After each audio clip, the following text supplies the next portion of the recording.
예, 대단히 반갑습니다. 저는 기독교 의무요법 채널을 운영하고 있는 박태관 목사입니다. 그동안도 잘 지냈습니까? 오늘 이 시간에는 구원의 이름이라는 제목으로 함께 생각을 해보려고 합니다. 일반 사회에서 사용하지 않는 구원이라는 단어를 교회에서는 사용하고 있습니다. 구원이란 말은 헬라어로 소테리아란 말인데 건져내다 그런 뜻을 가지고 있습니다. 그러니까 구원을 얻는다, 구원을 받는다는 말은 건짐을 받는다 그런 뜻을 가지고 있습니다. 죄로부터 건짐을 받고 영원한 생명 얻고 하나님 자녀가 되고 영원한 천국에서 살게 된다 하는 의미가 구원이라는 단어 속에 포함이 되어져 있습니다. 그런데 구원은 인간에게서 나오지 않습니다. 인간의 힘으로 구원받을 수가 없습니다. 여름 바캉스에 많은 사람이 물놀이를 하다가 익사하는 사고, 죽는 사고가 많이 생기지 않습니까? 물에 빠져 죽는 사람은 자기 힘으로 나올 수 있다면 허우적거리고 빠져 죽을 리가 없지요.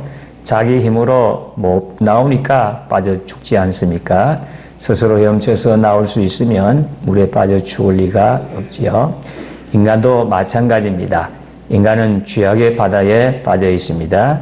죄의 바다에 빠져서 허우적거리는데 스스로 나올 수 있다면 구원받을 수가 있지요. 그러나 인간은 죄에 빠져서 스스로 헤엄쳐 나올 수가 없습니다.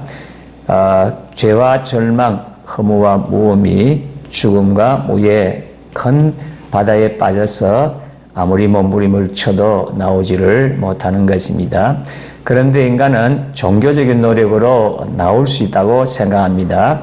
그러나 성경 사도행전 4장 12절에 다른 이로서는 구원을 얻을 수 없나니 천하인간의 구원을 얻을 만한 다른 이름 우리에게 주신 일이 없음이리라 이렇게 말씀하고 있습니다. 사실 이 땅에 많은 종교들이 있습니다. 이들은 하나같이 사람의 행위와 노력으로 마음의 평안과 구원을 얻을 수 있다고 주장합니다. 죄악의 바다에서 헤엄쳐 나올 수 있다고 주장합니다. 예를 들면 유대교는 율법을 행함으로 구원에 이른다고 합니다. 불교는 참선이나 선행, 고행을 통해서 열반에 이른다고 주장합니다. 이슬람교 역시 매일 5번씩 메카를 향해 기도를 하고 매년 한 달 동안 금식을 하며 일생에 한 번은 메카로 성지순례해야 구원을 얻는다고 합니다. 힌두교는 극심한 고행을 통한 구원을 주장합니다. 장기적인 단식, 걸식, 불 속으로 뛰어들기, 높은 곳에서 뛰어내리기, 한쪽 다리로 서 있기, 가시덤불이나 오물 위에 누워 생활하기, 몸에 죄를 뒤집어 쓰기, 손톱과 머리카락을 자르지 않는 등 여러 가지 방법들이 있습니다. 이 모든 종교들은 자신들의 행위와 노력으로 무언가 이루려고 하는 것입니다. 그러나 아무리 노력으로 애쓰고 힘써도 인간은 스스로 죄악의 바다에서 헤엄쳐 나오지 못합니다. 구원받을 수가 없는 것이지요. 또 어떤 사람들은 철학적인 탐구로 구원을 받을 수 있다고 생각합니다. 철학적인 깊은 사고를 통해서 인간의 죄와 절망, 죽음과 멸망에서 건져 나올 수 있다고 생각합니다. 그러나 성경은 철학과 헛된 속임수로 너희를 노력할까 주의하라 이렇게 말씀하고 있습니다. 우리나라에 유명한 대성 한 분이 있었습니다. 이분은 30년 동안 면벽을 하면서 돌을 닦았다고 합니다. 면벽했다는 말은 30년 동안 벽을 앞에 두고 벽만 바라보고 좌우로 바라보지 않고 아무것도 보지 않고 그대로 앉아서 돌을 닦았다는 것입니다.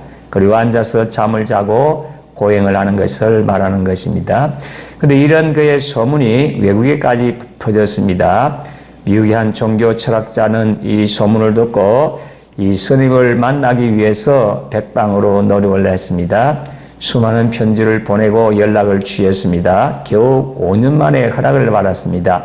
그는 이 대성을 만나면 인생이 무엇이냐라는 질문을 꼭 하리라고 결심을 했습니다. 그래서 장기간 비행기를 타고 한국까지 왔습니다. 통역까지 구한 후 산을 올라갔습니다. 드디어 절에 도착해서 스님을 발견했습니다. 그런데 이 스님이 뒤도 안 돌아보고 이렇게 말을 했습니다. 당신도 죽었고 나도 죽었소. 그리고는 절간에 들어가 버리고 만나주지를 않았습니다. 미국에서 온 종교 철학자는 기가 막혀서 멍하니 서 있었습니다. 그래서 그 말을 곰곰이 생각해보고 저 스님이 말씀한 그 깨달은 진리는 인생은 죽는다는 것이로구나. 나도 깨달았다. 이렇게 고백을 했다는 것을 읽은 적이 있습니다.